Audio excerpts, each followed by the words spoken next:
ஆனாலும் கற்றுக்கொள்ளட்டும். வாழ்வதற்காக தமிழ் மொழியை கற்றே ஆக வேண்டும். ஆத்திச்சூடி கொன்றை வேந்தனில் இல்லாதது உலகத்தில் எந்த மொழியிலும் இல்லை சார். சுருங்க சொல்லி விளங்க வைப்பதிலே தமிழனுக்கு நிகர் யாரும் கிடையாதுன்னு உங்களுக்கும் தெரியும், எனக்கும் தெரியும். ஆனால் அதை அவங்க படிக்கணும். திருக்குறளை 10 மார்க் வாங்குறதுக்கு மனப்பாடம் பண்ணி படிக்கிறதோடு இல்லாமல் அவங்க அதை படிக்கணும். இப்போ தமிழ் மொழியை பற்றி கேட்டிங்க, எத்தனை பேருக்கு தெரியும்னு தெரில. நயாகரா நீர்வீழ்ச்சியில் உள்ளே நுழைஞ்சிங்கன்னா நல்வரவுன்னு தமிழ் எழுதி போட்டிருப்போம். ஜப்பானிய பல்கலைக்கழகத்தில் நான் பார்த்ததை பதிவு செய்கிறேன். யாதும் ஊரே யாவரும் கேளிருங்கிற கணியன் பூங்குன்றனார் 2500 ஆண்டுகளுக்கு முன்னாடி சொன்னதை ஜப்பானிய மொழியிலையும் தமிழ் மொழியிலையும் எழுதி போட்டிருக்கான்.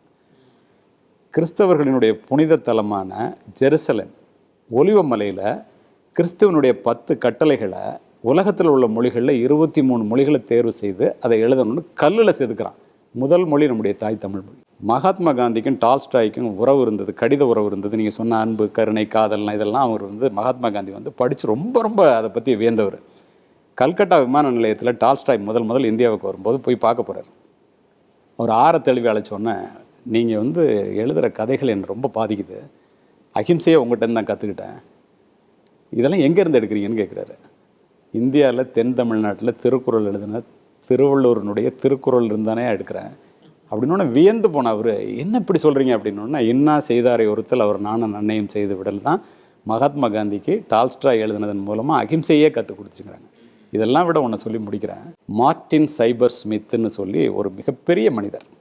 அவர் இந்த தமிழ் மொழியில் ஆய்வு பண்ணுறவர். உலக மொழிகள் எல்லாத்தையும் ஆய்வு பண்ணிட்டு தமிழ் மொழிக்கு வர்றாரு. உலக மொழிகளில் 400 மொழிகளை தேர்ந்தெடுத்து a guide to 20th century world லிட்ரேச்சர்னு ஒரு புத்தகம் எழுதியிருக்காரு. 400 மொழிகளை தேர்ந்தெடுத்து ஒவ்வொரு மொழிக்கும் ஒவ்வொரு பேரா 4 லைன் எழுதுறாரு. தாய் தமிழ் மொழிக்கு மட்டும் 3 பக்கத்தை எழுதியிருக்காரு.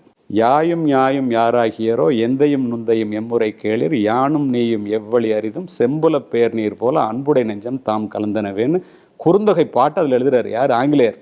அதை குறிப்பிட்டு அவர் என்ன சொல்கிறாரு, இந்த சங்க பாடல்கள் ஒரு இலக்கிய நயம் மட்டும் இல்லை, ஒரு கவிதை நயத்தோடு இருக்குது. உலகத்தில் இதை மீறின மொழி எதுவுமே இல்லைன்னு சொல்லிட்டு 3 பக்கத்தை எழுதுறாரு. தாய் தமிழோட சிறப்பை வெளிநாட்டுக்காரன் தெரிஞ்சு வச்சுருக்கும் போது நம்ம அதை செய்யலைன்னா ஒரு மொழி அழிஞ்சிச்சுன்னா ஒரு இனம் அழிஞ்சிரும், நமக்கு அடையாளமே இல்லாமல் போயிடுவோம்.